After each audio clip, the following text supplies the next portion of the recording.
Então, começando aqui, são lesões muito comuns, principalmente em esportes de contato, esportes com bola, né? Porque a mão é, como se diz, o para-choque do nosso corpo, né? É a primeira estrutura do nosso corpo que vai para proteger. Ou para proteger o rosto, ou para atingir a bola, ou para segurar a roupa do adversário. Então, é realmente muito comum ter lesões das mãos, né? Muitas vezes negligenciadas, né? Às vezes a gente gosta de falar do LCA, do joelho, né? De entorse de tornozelo, mas chega muita lesão de mão para a gente, inclusive de futebol. A primeira imagem é um goleiro, nós vamos falar dessa lesão aí que ele está possivelmente tendo nesse momento. A gente vai falar dessa lesão que o lutador de judô pode ter nesse momento de agarrar, né, o adversário, e a lesão do vôlei também, do impacto direto. Então, uma rápida anatomia aqui, só para vocês lembrarem, né?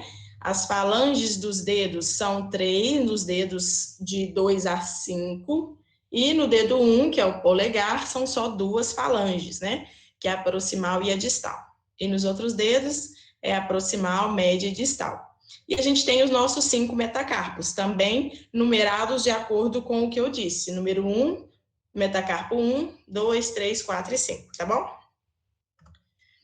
Sempre que a gente abordar inicialmente um paciente com trauma nas mãos, nos dedos, a gente tem que solicitar radiografia, porque muitas vezes passam algumas fraturas desapercebidas ou lesões ligamentares com avulsão óssea. Então, sempre lembrar de continuar a investigação. Não parar somente na anamnese e na história do paciente, progredir com a parte de exame físico e também radiografia, que é o exame complementar, tá bom? A radiografia é sempre o primeiro exame a se pedir, a gente nunca parte direto para ressonância, tomografia, tá? A gente sempre começa pela radiografia. Só tirar aqui que esquentou, que eu entrei aqui no escritório. Fratura de metacarpo, então, vai ser a primeira lesão que a gente vai falar do esporte, né? Principalmente o quinto metacarpo, que é o do quinto dedo, que é a mais comum. Chama fratura do boxer, ou fratura de boxer. É uma fratura do colo do metacarpo, né? Um pouquinho abaixo da cabeça aqui, e ocorre principalmente quando a gente faz um impacto direto contra uma estrutura rígida, uma estrutura firme, né? Ela pode acontecer no box? Pode, mas ela é muito mais difícil de acontecer no box, porque os atletas, eles são treinados para fazer o movimento do soco, então eles fazem um alinhamento de ombro e cotovelo de forma que o impacto seja direcionado para o centro da mão, no terceiro metacarpo. Além disso, eles têm as bandagens de proteção e a luva, que tem já uma tecnologia bem avançada para acolchoar e proteger.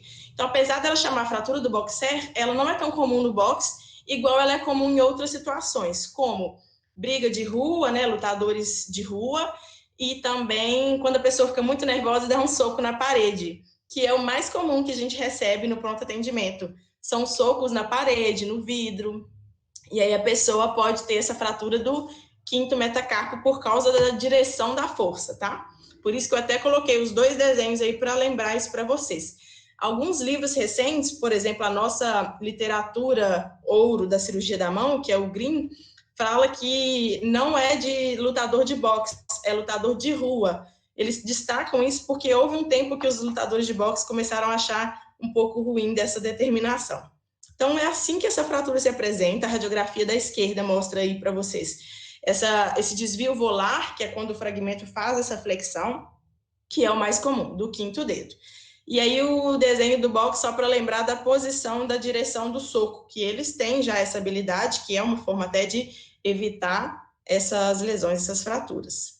O tratamento é conservador, ou seja, não cirúrgico na maioria dos casos. A gente pode fazer uma imobilização com uma tala de gesso ou uma órtese sintética. E a gente vai indicar cirurgia em alguns casos específicos, que seria uma angulação excessiva, ou seja, esse grau de flexão excessivo, que tem um valor diferente para cada dedo. O quinto raio, como ele é o mais móvel da mão, ele aceita uma flexão de até 50 a 70 graus. Então, é bastante, né? A gente pode até fazer uma redução, uma manobra de redução para diminuir essa angulação, mas ele aceita um desvio importante. Ele só não vai aceitar as deformidades rotacionais, que são sempre inaceitáveis. Mas o quarto dedo, que tem um pouco menos de movimento, aceita até 40 graus, e o segundo e terceiro, que são os menos móveis da mão, aceita só até 15 graus, tá?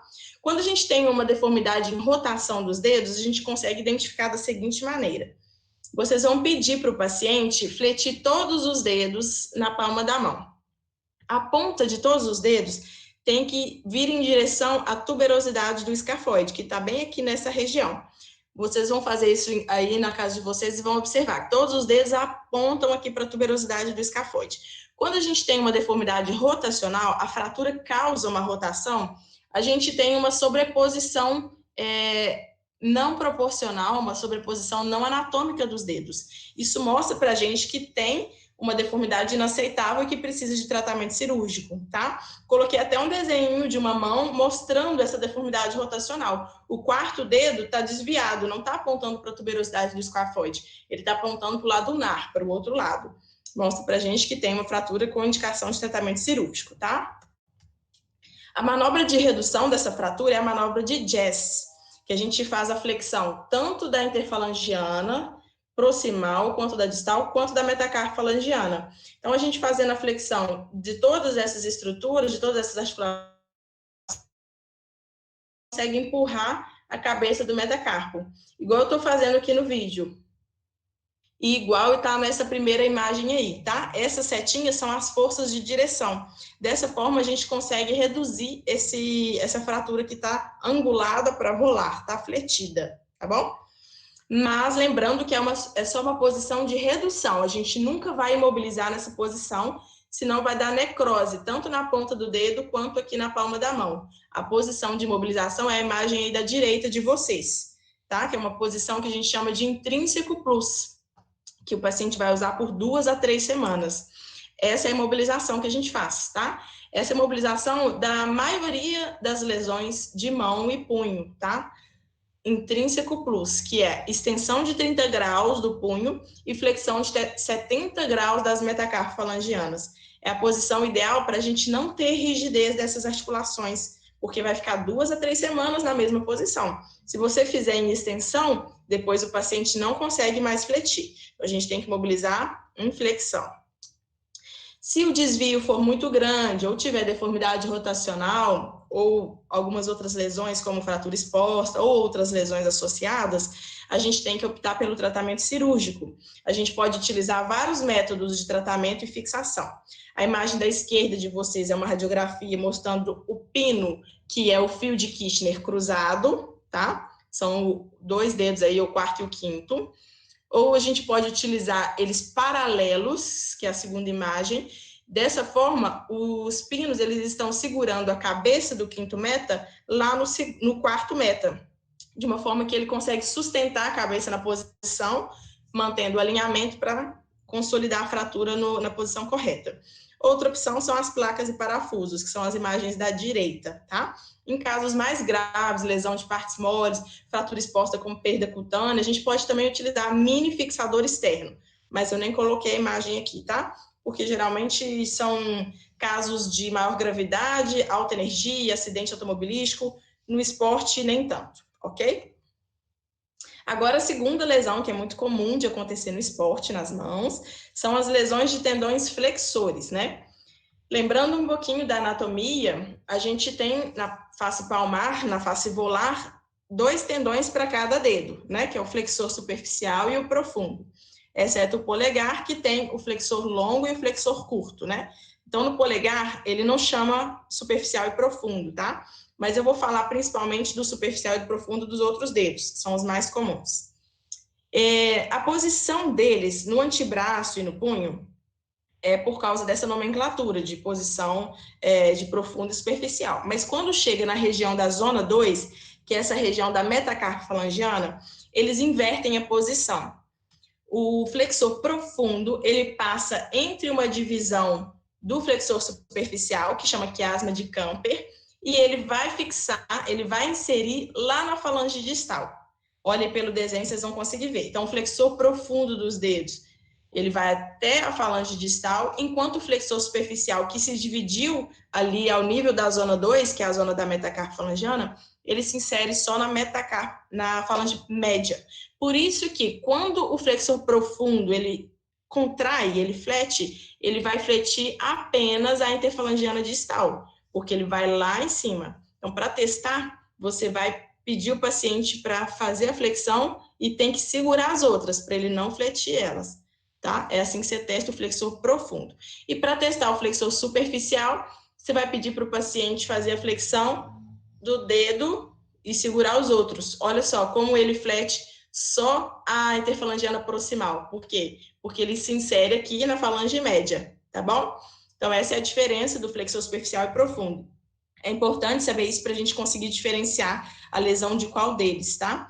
Essa zona 2 que eu disse, eu coloquei uma imagem aqui só para ilustrar para vocês. A gente tem essa divisão de zonas, tanto na palma da mão quanto no dorso. A zona de flexores, que é a da palma da mão, ela só vai até 5, que é essa imagem, diferente da zona dos extensores, que eu vou mostrar a seguir, tá? Essa zona 2 é a zona mais complexa, onde tem uma proximidade dos tendões com os nervos, com as artérias. Então, é uma zona onde tem alta chance de ter lesões associadas. Então, a gente chama de zona de ninguém, tá? Quando vocês ouvirem falar que teve uma lesão na zona de ninguém, é essa zona 2, tá? O paciente vai apresentar com um déficit de flexão ativa, né? Ele não vai conseguir fazer a flexão dos dedos, ou uma posição anormal do dedo, que é essa imagem aí. Essas imagens mostram a lesão do polegar à esquerda e lesão do quinto dedo à direita de vocês, tá? Aqui, ó, o que eu já falei um pouco e vocês vão fazer o teste aí depois. Para avaliar teste dos flexores, você vai segurar todos os dedos e pedir o paciente para fazer flexão. E para avaliar o profundo, só a interfalangiana distal, ok? Os exames, quando a gente suspeitar, inicialmente sempre pedir radiografia e a gente pode progredir, se necessário, se tiver alguma suspeita, o ultrassom ou a ressonância. Vamos começar da zona 1, que é a mais comum, tá? As outras, normalmente, são lesões de corte, então elas não estão tão envolvidas no esporte. Então, aqui eu dei o foco para a zona 1. A zona 1 é a ponta aqui do dedo, então ela envolve só o flexor profundo, tá? Ela acontece com uma avulsão desse tendão.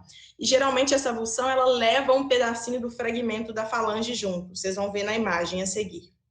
Ela é comum quando a gente agarra a camisa ou a roupa do adversário. Então, pode acontecer no judô, no jiu-jitsu, no rugby, no futebol americano, no futebol brasileiro também, né? Então, essa é a zona 1. É uma fratura avulsão do flexor profundo com uma extensão forçada do dedo. Então, é quando a gente está agarrando, fazendo uma contração máxima, mas aí o adversário se puxa, né? Então, faz uma extensão forçada. E aí acontece essa fratura avulsão. A imagem da direita mostra aí a radiografia para vocês. Avulsionou o tendão e foi junto o fragmento, tá? E aí perde a capacidade de fletir e a mão fica com esse déficit de flexão da interfalangiana distal, igual a imagem da esquerda aí de vocês. Se o fragmento for grande, a gente pode fazer uma fixação com parafuso. Essas imagens eu peguei na internet só para ilustrar, porque geralmente a gente pode utilizar também fio de Kister ou até reinserção direta no osso, tá? É uma técnica que a gente chama de pull-out. Nesse caso, foi só parafuso simples. Tá dando para acompanhar até aí? Eu não estou me vendo nem vendo vocês, então qualquer coisa vocês ligam o microfone, tá? Bom, agora a lesão dos tendões extensores. Eu falei lá que ia até a zona 5 nos flexores, mas aqui nos extensores a gente vai até a zona 9, tá? E elas são mais divididas aí, cada articulação tem a sua zona. A mais comum no esporte de ter lesão é a zona 1, porque ela pode ser uma lesão fechada, não necessariamente ela vai ser uma lesão aberta, com corte, né? Então é só uma lesão, pode ser só uma lesão fechada, por isso que ela é muito comum no esporte. Ela geralmente acontece com o impacto da bola com o dedo em extensão. Então, ela pode acontecer no vôlei, né, na hora de fazer o bloqueio, a proteção, ou ela pode acontecer no futebol, na hora de segurar a bola para não entrar no gol. Então, é esse impacto direto. Então, beisebol também pode acontecer, basquete, handball, tá bom?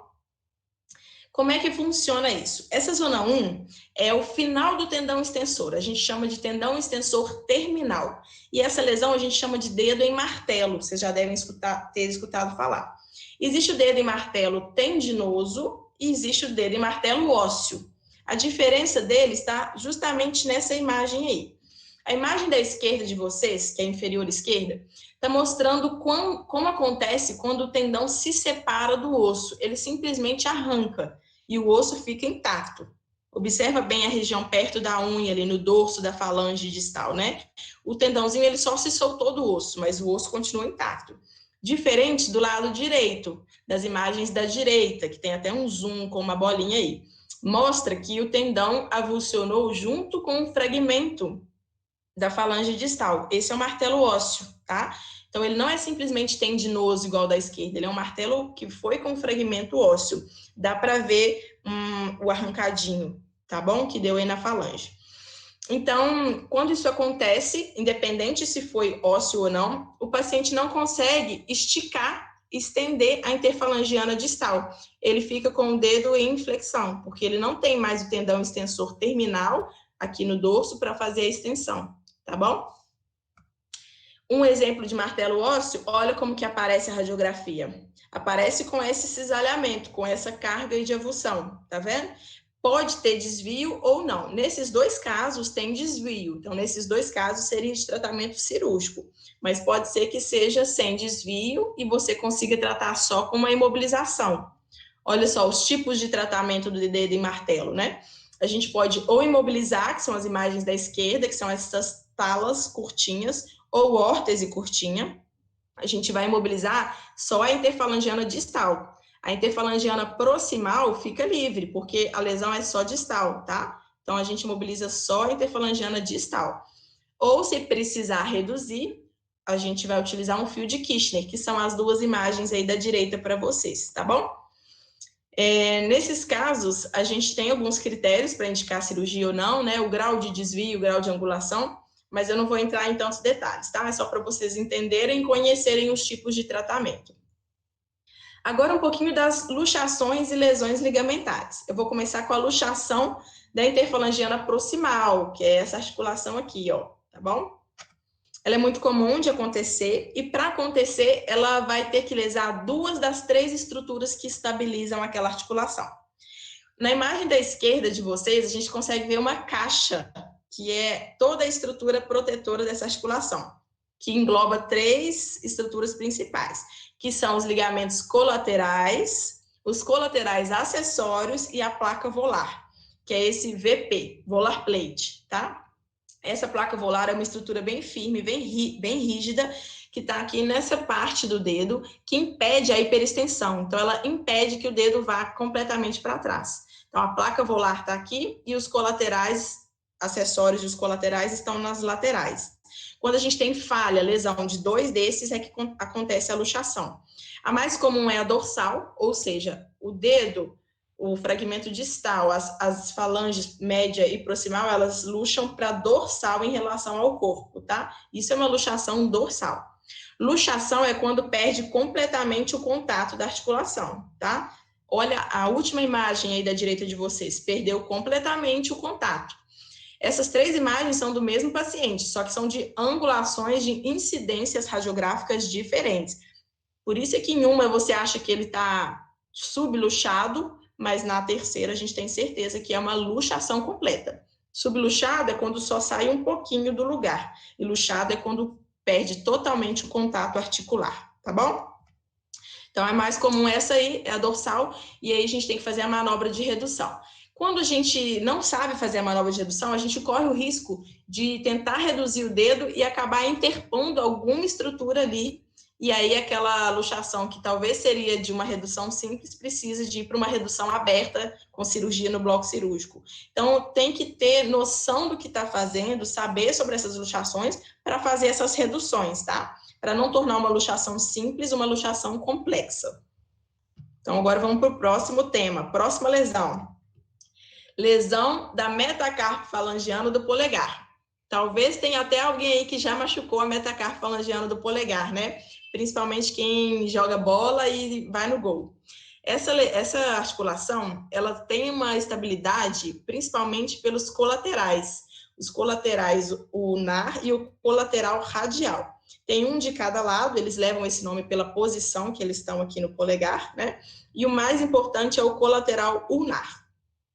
Quando a gente lesa esse colateral ulnar, a gente tem uma subluxação da articulação, uma instabilidade. No caso da imagem da radiografia que está aí para vocês, foi uma lesão completa, é de fato uma luxação, né? Aí não tem dúvida que teve a lesão do ligamento. Mas existem alguns casos que essa lesão, ela é parcial ou ela pode ser completa, mas é uma lesão tênue do ponto de vista do exame físico. Então, às vezes, você olhando, você às vezes não consegue identificar se não fizer o teste. O teste de estresse, que a gente fala, é o estresse em abdução e estresse em adução. A gente vai perceber no exame essa instabilidade. E a gente tem sempre que suspeitar, porque se passar desapercebido, vai ficar instável essa articulação, o paciente vai ter dor e vai ter artrose precoce, tá bom? Então, sempre suspeitar. Essa lesão, quando ela é completa, ela chama lesão de Stenner, tá? Ligamento colateral ulnar da metacarpo-falangiana do polegar. Chama lesão de Stenner. Pode ser uma avulsão pura ou uma fratura avulsão. Essa lesão de Stenner, ela também tem alguns codinomes, né? Alguns outros nomes que a gente vê tanto nos livros quanto em aulas, né? Quanto em artigos, que é o polegar do esquiador ou o polegar do goleiro. Por que se chama de polegar do esquiador? Porque era muito comum, e ainda acontece, quando a pessoa está esquiando, ela cai em cima daquele bastão. E aí ela cai com uma abdução forçada do polegar. Quando acontece essa abdução forçada, que é a imagem que vocês estão vendo, acontece a lesão desse ligamento colateral ulnar, que é o azulzinho da foto aí de vocês, tá? Então, por isso que chama também polegar do esquiador ou do goleiro, porque quando bate a bola aqui, faz uma abdução do polegar também e pode ter a lesão desse ligamento. E aqui, para ilustrar, dois exemplos, eles não tiveram uma lesão, mas é um mecanismo clássico aqui para gente no Brasil, é o goleiro quando sofre uma bolada no polegar, tá? O tratamento dessa lesão, se for parcial, não tiver instabilidade, pode ser conservador. Mas se for atleta, se for lesão completa, a maioria dos casos a gente indica o reparo, tá? Então, se tivesse instabilidade ou um desvio, quando é fragmento ósseo associado maior que 2 milímetros, tem que fazer a cirurgia. Aqui é um vídeo, vamos ver se vai rodar para vocês, sobre o teste, testando a instabilidade. Ali eu vendo que eu estou examinando o aumento de volume naquela região, tá bem inchadinho ali. E esse é o teste, ó, de estresse em abdução, tá vendo? Ele tá bem estável. Ele não tem endpoint. Quando tem um endpoint, que é uma parada abrupta, o ligamento está intacto. Nesse caso, ele não tinha. O polegar, ele ia com todo o movimento, tá? Precisa pôr de novo? Acho que não, né? Deu para ver.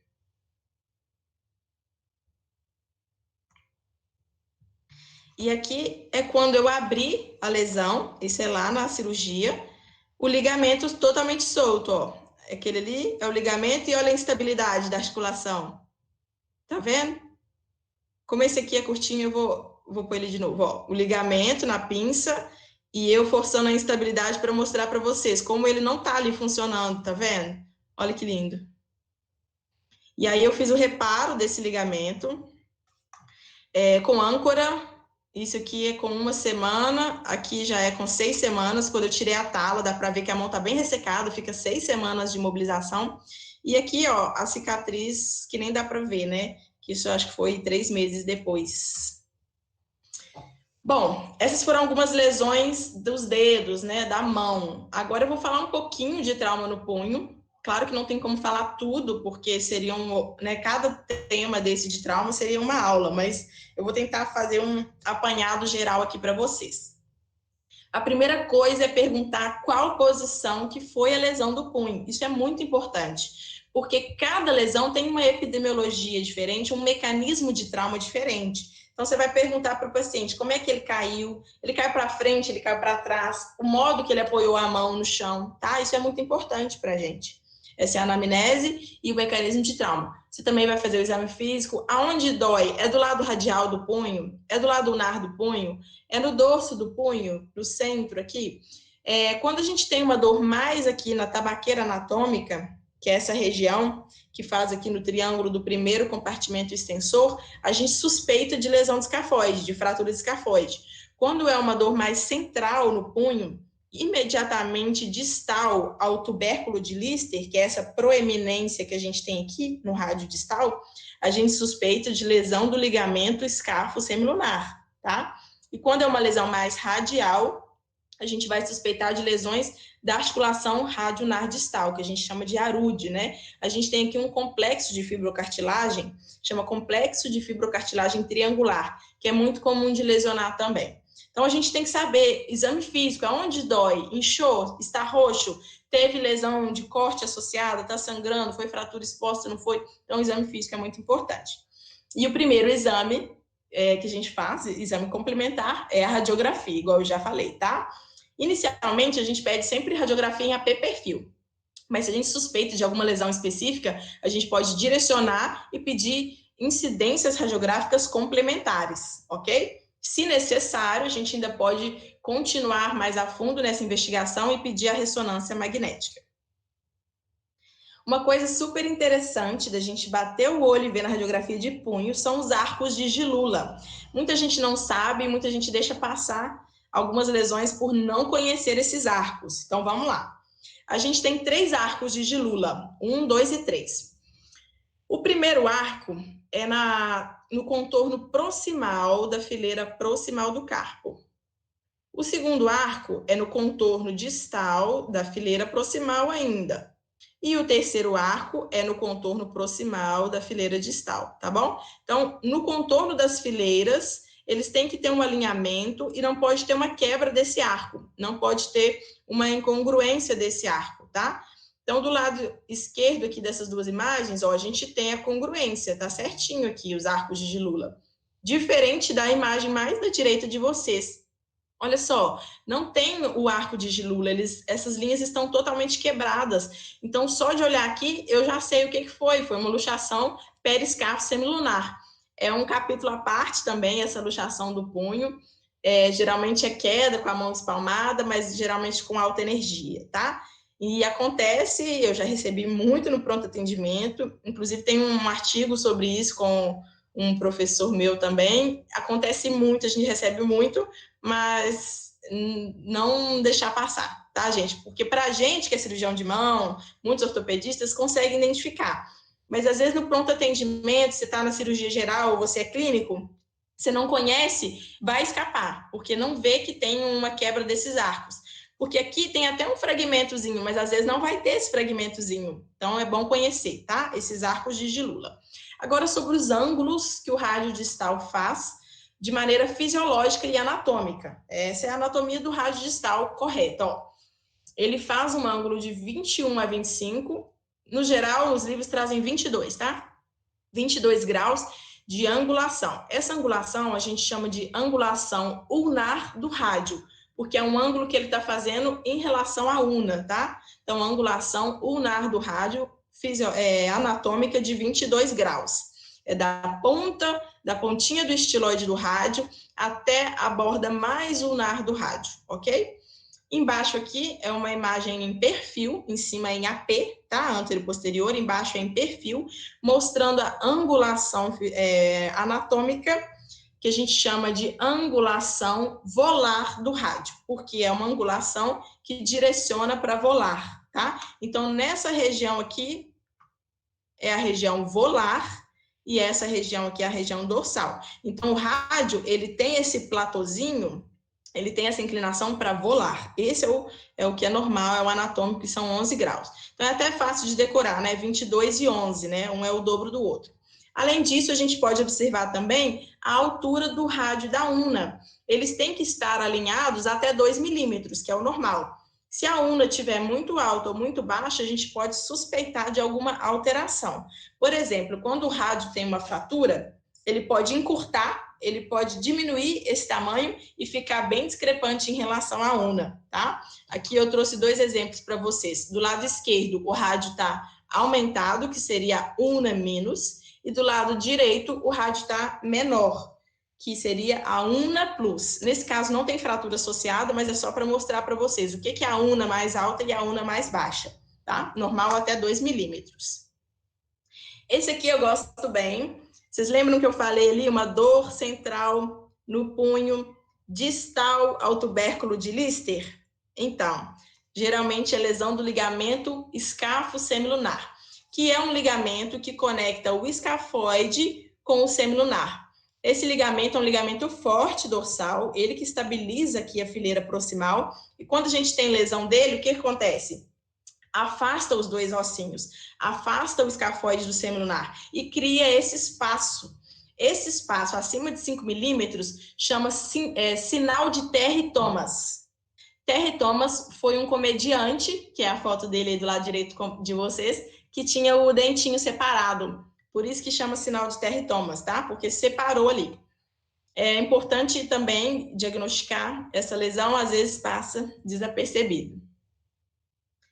E agora, nossa querida fratura de escafoide, né? Que todo mundo já ouviu falar, que é muito difícil diagnosticar e às vezes passa desapercebido também, né? É mais comum no sexo, no gênero masculino, terceira década de vida e muito comum em esportes de contato, tá?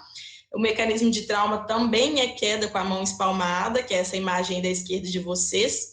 E no exame físico, geralmente o paciente apresenta dor na tabaqueira anatômica, que é o snuff box aí desenhado para vocês do lado direito, tá? Essa dor, às vezes, é uma dor leve, às vezes o edema é leve, então aperta bem a tabaqueira anatômica para vocês terem certeza que a dor está localizada ali, tá? Porque às vezes a dor não é tão importante de fratura de escafoide. E aí você vai pedir a radiografia em AP e perfil, só que lembrando que para fratura de escafoide, se você suspeitar, você também tem que pedir um AP com um desvio ulnar, que dessa forma a gente estica e estende o escafoide e ele fica compridinho, de forma que a gente consegue ver a fratura muito mais claramente, tá? Então, a imagem da direita de vocês, ele tá fazendo um desvio ulnar e mostra claramente a fraturinha aí, tá? Importante é que 25%, ou seja, 1/4 dessas fraturas de escafoide não aparecem nas radiografias iniciais, são as fraturas ocultas. Então, é muito comum. 25% é um número muito grande. Então, eles não aparecem na radiografia inicial. Então, para isso, o médico tem que suspeitar. E aí, quando ele suspeita de uma fratura de escafoide, vocês têm duas opções, segundo a literatura e os livros todos, artigos, tem duas opções. Se for um paciente que tem fácil acesso à ressonância, né, um paciente convênio particular, você vai pedir uma ressonância e ela já vai te mostrar essa fratura, que é essa imagem aí para vocês, ó. Então, pode não aparecer a fratura no raio-x, mas a ressonância vai mostrar. E aí o tracinho branquinho mostrando para a gente a fratura, tá? Se esse paciente, às vezes, está sendo atendido na UPA ou ele está sendo atendido em um outro serviço, né, público que não tem acesso fácil à ressonância, ou no interior, você tem uma segunda opção, baseada na literatura, você está correto se fizer isso também, que é imobilizar com uma tala de gesso. Coloca uma tala de gesso englobando o polegar aqui. Não é gesso circular, é só a tala, tá? E repete a radiografia em 2 semanas.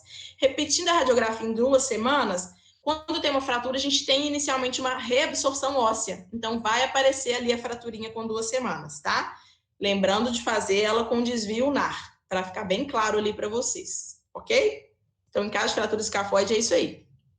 Existem vários critérios para definir se o tratamento é conservador com gesso ou cirúrgico, e aqui eu trouxe 2 imagens para vocês para ilustrar isso. Do lado esquerdo, mostrando o tratamento conservador com gesso longo, englobando o polegar, e do lado direito de vocês, mostrando aí o parafuso de Ebert, que é esse parafuso canulado, que a gente fala sem cabeça, né? Ele tem um passo de rosca diferente da cabeça e da pontinha, de forma que, à medida que ele vai entrando, ele vai puxando o ossinho e aproximando os 2 fragmentos, para fazer uma compressão ali para colar, tá? Porque esse osso, que é o escafoide, ele é muito difícil de consolidar, por questões anatômicas mesmo. 80% dele é coberto de cartilagem, a vascularização dele, que é o sangue que ele recebe, é de distal para proximal, então a artéria vai lá na frente para voltar irrigando. Então, ele é um osso que tem um déficit de vascularização, tem uma cobertura de cartilagem de 80%, então é um osso que é difícil consolidar. Então, tem altas taxas de não consolidação, que a gente chama de pseudoartrose, tá? Então, quando não consolida, chama pseudoartrose, e esse osso eu acho que é o osso mais comum do corpo de ter essa patologia. Então, por isso que é um osso importante da gente conhecer e não deixar passar a fratura, tá? E agora, a última lesão, que acontece muito também, é a fratura de rádio distal, que também seria um capítulo à parte, né? Mostrando aí para vocês, ó, a imagem AP e perfil, com a seta azul, roxinha aí, mostrando essa fratura com um desvio bem pequeno, né? Na imagem do meio aí com a setinha preta, uma fratura um pouquinho mais cominuída, mais fragmentada.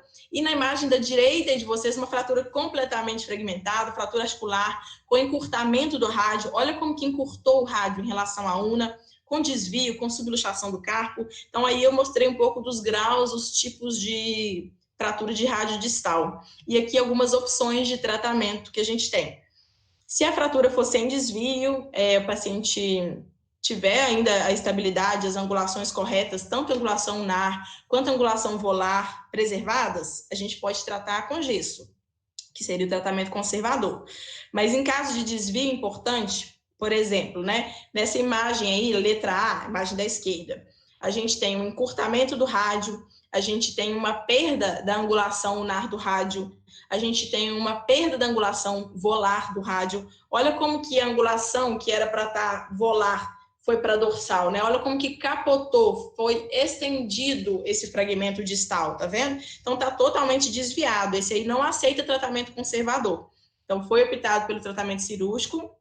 Nesse caso, como era um osso bom, não estava muito cominuído, escolhemos o fio de Kirchner, que é esse pino ósseo, pino metálico aí, na imagem C e D, tá? Então essa é a redução pós-operatória de fio de Kirchner. Outras opções, imagem do meio, placa volar do rádio, né? Que é essa placa com parafuso bloqueada nesse caso. Não é todo lugar, não é todo serviço que tem, mas é bom ver para vocês conhecerem também, tá?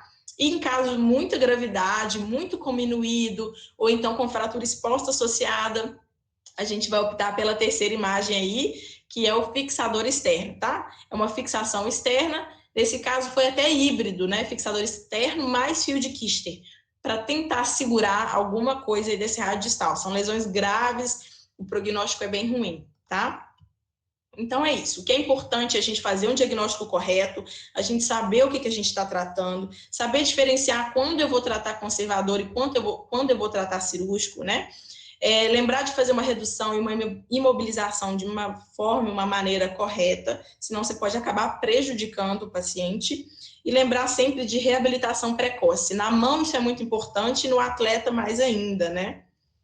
Como prevenir lesões nos esportes? Movimentos e técnicas corretas, equipamentos adequados, proteções recomendadas, né, os equipamentos de segurança, preparação física completa e equilibrada. Eu gosto dessa imagem, eu coloco em algumas aulas. Para se aplicar a técnica, devemos saber os fundamentos. Então, não adianta querer ir logo na técnica, né? Tem que saber primeiro a base daquilo, a anatomia, né? E na imagem da esquerda aí, o colar cervical colocado de cabeça para baixo, né? Na imagem da direita, ele colocado da maneira correta.